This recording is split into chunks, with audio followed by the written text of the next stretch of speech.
Të nderuar shikues, në studion e editarit jemi rikthyer me të ftuarin e këtij mëngjesi. Zoti Ben Andoni është sot me ne.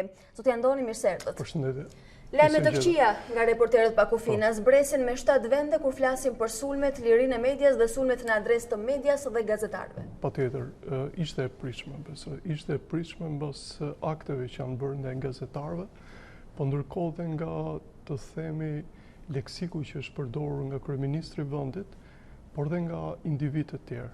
Nuk përjashtoj dhe opozita në këtë rast, që megjithëse mbështet në një farë mënyre raportin, edhe në disa momente i ka ndarë gazetarët. Por besoj që gabimi më i madh qëndron mbi shtetin, domethënë kreu i ekzekutivit, jo vetëm nuk e ka përmirësuar gjuhën, por e ka shpërsuar dhe sintaksa e tij është ka gjithmonë më shumë nota sarkazme, nota ironie dhe mbi të gjitha shpesh ofendime për gazetarët. A ka një shpjegim pse kjo relat vjen në përkeqësim, në fakt duhet ishte e kundërta?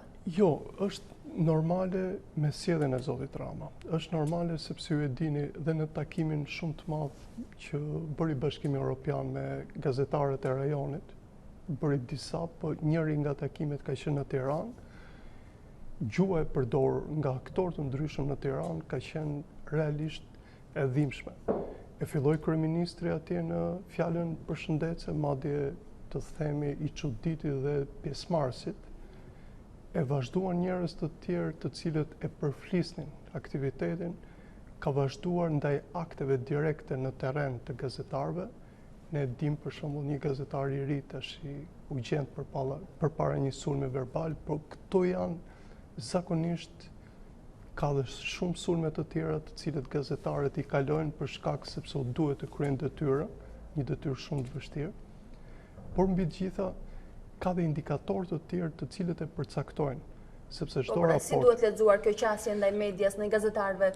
Po, për shembull, t'ju them diçka, në Shqipëri ka 3 duket institucione dhe asociacione që merren me gazetarët. Referencat që japin ata për komunitetin tonë, sa i përket vonesës rrogave, problemeve me pronarët, problemeve të punësimit, problemit të zbatimit kushteve të punës. Të gjitha këto ndikojnë si indikator për raportet që përdoren. Dhe unë personalisht nuk e shikoj fare të dyshimt ose të pabazuar raportin. Problemi është se çfarë do bëhet më tej. Pikërisht, a mirë funksionojnë këto asociacione që të na vinë në ndihmë në një moment caktuar, ose të ndikojnë në përmirësimin e klimës përgjithshme? Absolutisht. Por nga ana tjetër, për shembull, asociacioni që është diçka më aktiv i gazetarëve, i cili ju e dini që zakonisht çdo një ditë të vitit japin dhe çmime karriere, çmime profesione dhe të tjera, të paktën bëjnë monitorime, sepse nuk kanë mundësi të themi me kushtet, nuk kanë mundësi të themi me suportin, nuk kanë mundësi me predispozitën e shumë gazetarëve që të themi të ndryshojnë këtë realitet. Është për të ardhur keq brezi gazetarëve të paktën tash të quajtur të vjetër, domethënë brezi i 50 vjeçarëve dhe më tej, që unë ndaj pak me brezin diçka më tullet, jo nga ana profesionale, po të pak nga rritjet dhe kështu që varet, sepse ka vite mbi shpatulla, ka karrierë, ka pasur eksperjenca të tjera dhe kështu. Ka një lloj ndarje shikoj me brezin e ri të gazetarëve, që unë shikoj që ka gazetar realisht të talentuar, shumë kërkues, që po përballen me teknikat e reja të cilat në një farë mënyre brezi gazetarëve të vjetër, sado që t'jeti përparuar nuk i merr dot. Këto ndarje, të paktën asociacionet duhet t'i afronin, duhet t'i përafronin. Një gjë e tillë nuk ndodh. Për mendimin tim nuk ndodh sepse gjithë shoqëria shqiptare ka një lloj polarizimi.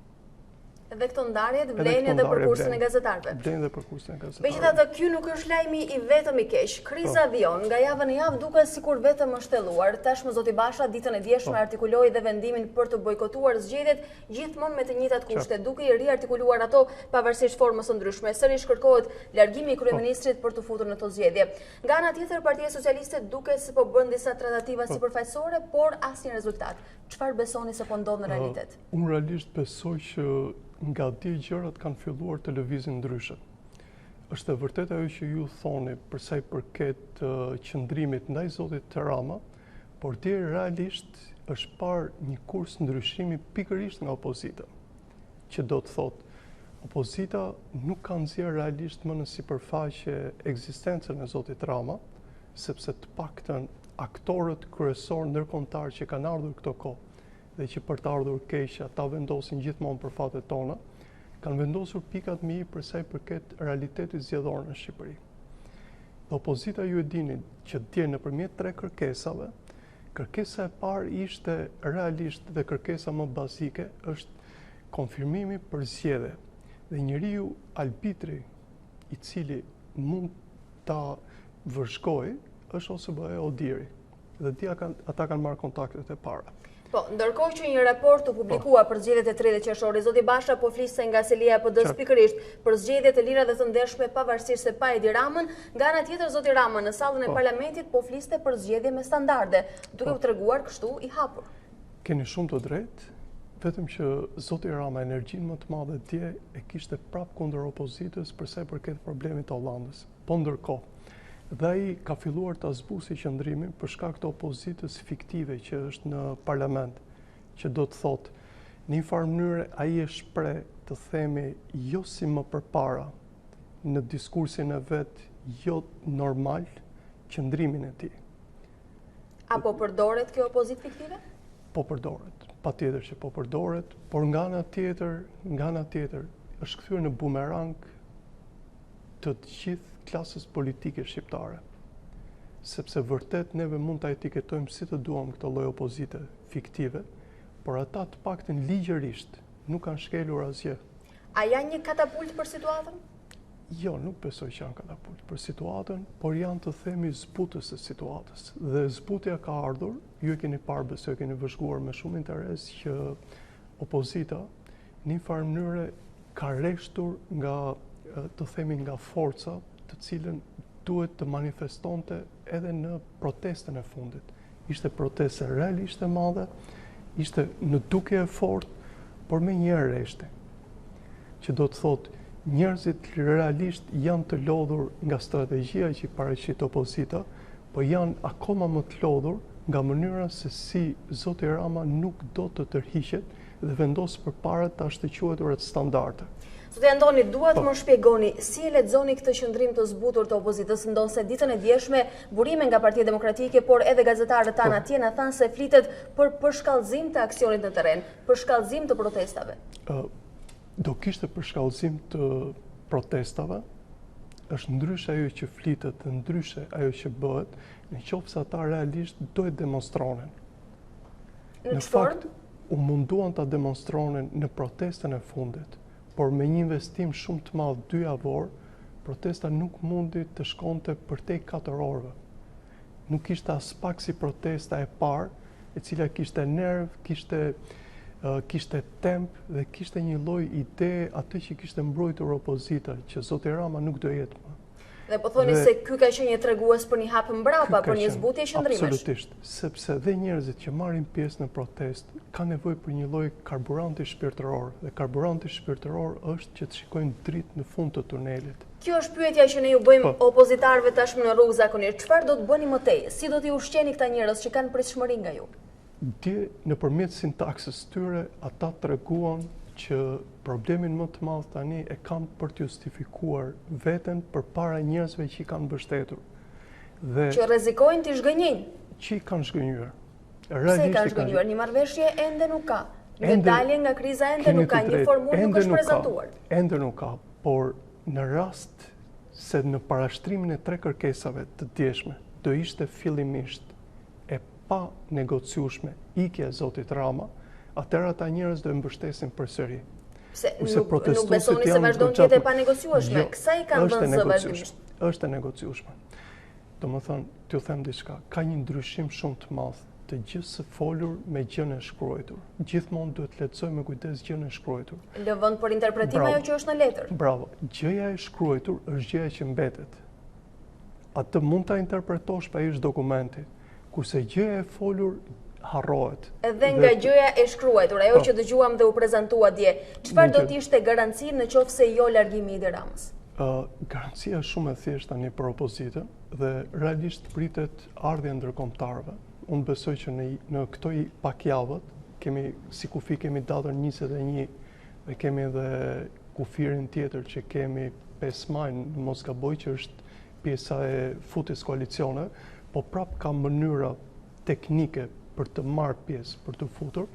Besoj që ndërkombëtarët me të paktën jo atë investimin e madh, sepse ju e dini investimi më i madh tani janë ato konjunkturat e zgjedhjeve të tyre në Bruksel, do bëjnë diçka që t'i garantojnë opozitës standardet e kërkuara të vëzhgimit të zgjedhjeve. Ju në një formë po më flisni për një lloj marrëveshje, një lloj kompromisi që do të arrijë sërish palët me arbitrimin ndërkombëtar. Megjithatë më befasoni sepse mbrëmjen e djeshme ish kryeministri Sali Berisha dhe ish kreu demokrat thanë ndër të tjera se një marrëveshje është 100% e pamundur nga ana e Partisë Demokratike. Partia Demokratike sipas tij ka luftë ose fitore. Keni shumë të drejtë, por t'ju them diçka. Kur bëhen ndryshime të mëdha, si në këtë rast, nuk mund të bëhen menjëherë në mënyrën se si ne mendojmë. Dhe ndryshimi ti është parë edhe njerë me parashtrimin e 3 kërkesave. Do më thënë është hapur kanale. Kuptohet, Zoti Basha do luaj deri në moment në fundit, sepse problemi është që zhgënjimi që kanë pasur njerëzit nga mbushja e radhëve, do më thënë qoftë nga Partia Demokratike, qoftë nga LSI-ja, mund të jetë shumë më i madh nga partitë opozitare. Loja mund të jetë nga artikulimi në letër, kështu siç po thoni ju, dhe kjo përmbushja e mosgënjimit të njerëzve. Mund të futen ata në zgjedhje. Dhe në këtë farë mënyre, vërtet Partia Demokratike mund të luajë me bllofin deri në fund që të thotë po nuk morëm pjesë ne dhe Lëvizja Socialiste për Integrim nuk quhen zgjedhje, por ama po futën partitë të tjera që unë e shikoj të pamundur, partitë themi që kanë një lloj emri në pjesën e opozitës, atëherë zgjedhet legjitimohen. Zoti Andoni, duket sikur sot janë 2 beteja të hapura për opozitën në rrugë, me opozitën e re në parlament dhe me majorancën qeverisë.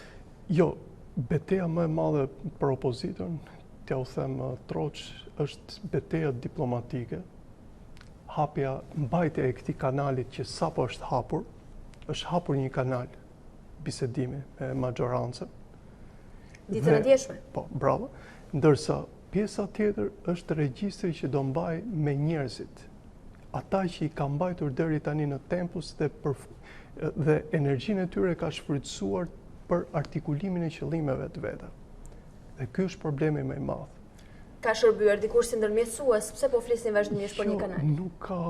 Nuk ka shërbyer, apo është stimuli nga raporti dhe më pas janë dhënë mesazhe për palët. Por gjithmonë inercia e mesazheve, inercia e qëndrimit është pak e ngadalt. Nuk mund të marrësh qëndrim menjëherë, madje ju e dini që LSI-ja për ta amortizuar gjithçka ka mbajtur qëndrim, të themi, pak të tepruar ndaj Zotit Soreka, ka mbajtur qëndrim madje jo të mirë edhe ndaj paraardhësve, jo paraardhësve, po delegacioneve të huaja të cilët kanë ardhur në vendin tonë me një sintaks që nuk është normale në marrëdhënie diplomatike. Për një subjekt politik. Për një subjekt politik. Pra, ndryshimi ka nisur, por po thoni se do të jetë gradual, duke u transformuar. Po. Zoti Andoni, është momenti të zhvendosim pak vëmendjen edhe në Kosovë. Beton Suroi, aktivisti i shoqërisë civile, politikan dhe antar i delegacioneve më të rëndësishme për etapa kryesore për Kosovën, deklaroi se pala shqiptare duhet të shkojë në 29 prill në Berlin me tezën e një marrëveshje përfundimtare paqe me Serbinë. Nga Tirana, në një forum me temën Kosova dhe Serbia në kërkim të një paradigme të re organizuar nga Instituti i Studimeve Ndërkombëtare, Suroi kritikoi faktin që udhëheqës të Kosovës po flasin me tezën serbe të këmbimit të territoreve. E ndjekim dhe rikthehemi në studio. Parimi i parë i këtyre negociatave është se nuk ka parime. Palët ftohen që të zhvillojnë dialog, por nuk ekziston një parim udhëheqës juridik. Meqense Bashkimi Evropian ka parimin se nuk ka parim, atëherë edhe u dha e drejta legjitime që presidentët të bisedojnë për këmbime territoriale etnike. Për herë të parë në 100 vitet të fundit, por në këtë procesin e zhvërjes së ish Jugosllavisë, Shqipëria dhe shqiptarët, nëse jo të gjithë, por një pjesë e identifikuar e shqiptarëve dhe Shqipërisë, u identifikuan me projektin e ndarjeve etnike që nuk ishte pjesë e politikës shqiptare asnjëherë. Dhe është ndoshta ndërherët e para që ekziston një shumicë shqiptare në Kosovë dhe një shumicë serbe në Kosovë që dakordohet për një çështje. E kjo është që Kosova mos të ndahet. Përpjekja për të ndërtuar mbi amnezi ndërton konflikt të ri. Kosova është konflikt i papërfunduar. Dhe vetmja formë e cila mund të ndryshojë është nëpërmjet të një traktati të paqes së përhershme. Nuk ekziston një rrugë e shkurtër. Është një paqe e qëndrueshme në të cilën nuk mbetet gjë që shtyen drejt luftës së ardhshme. Kjo duhet të jetë ardhmëria e Kosovës dhe Serbisë, dhe në këtë kontekst duhet të zhvillohet biseda e ardhshme pas 29 prillit të këtij viti dhe pas të tatimit. Zoti Andoni, është çështje ditësh takimi mes Kosovës dhe Serbisë në Berlin në 29 prill, por kësaj radhe diferenca është se takohen në nivel presidentësh dhe kryeministresh. Presidenti Vučić tha se nuk ka asnjë pritshmëri nga ky takim, ndërkohë Haradinaj i rikujton në paraprit se vetëm njohja e Kosovës mund të çojë në një marrëveshje. A pritet të ndodhë diçka në Berlin? Jo, absolutisht, pak a shumë. Ju e thatë vetë në parashtrimin që bët të themi të temës, që nuk ka pritshmëri. Nuk ka pritshmëri për faktin e thjesht që investimi që do të bëjë Europa për zgjidhjen përfundimtare të problemit të Kosovës është i mangët. T'ju them diçka të thjesht, Kosova është projekt amerikan. Garantimin e pavarësisë Kosovës e bën Amerika, Shtetet Bashkuara të Amerikës me potencialin e vet diplomatik dhe me investimin jashtëzakonisht të madh të strategjisë së re që ka për konjunkturat në Ballkan. Investimi evropian ka qenë investim kryesisht për mbikëqyrjen e kësaj pavarësie dhe ruajtjen e kësaj pavarësie në kuadër të një detyrimi shumë të madh që kanë ndaj Shteteve të Bashkuara të Amerikës që mbajtën peshën më të madhe të luftës. Tani, kthehemi në idenë që zoti Suroj paraqiti, ka një problem shumë të madh me Kosovë. Individ të ndryshëm, për shkak të shkollave të ndryshme të formimit, për shkak të pjesëmarrjes në subjekte të ndryshme. Për shembull, zoti Suroj është realisht një personalitet i spikatur, i cili fillesat i ka qysh para takimeve me Slobon në Beograd, për sa i përket marrëdhënieve Kosovë-Shqipëri. Tani, duhet përcaktohet diçka e qartë. Europa nuk është kaq e dashur me problemin kosovar sa që ne mendojmë.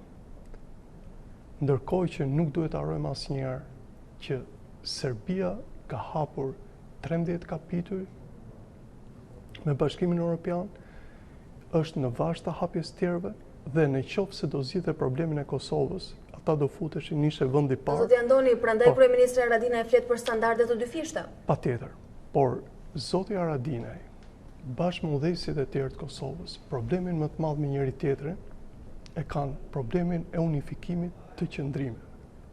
Që ju mungon në gjithë dekadën e fundit. Dhe ju e pat vetë nga reportazhe zgjeruar që bëhet në Kosovë.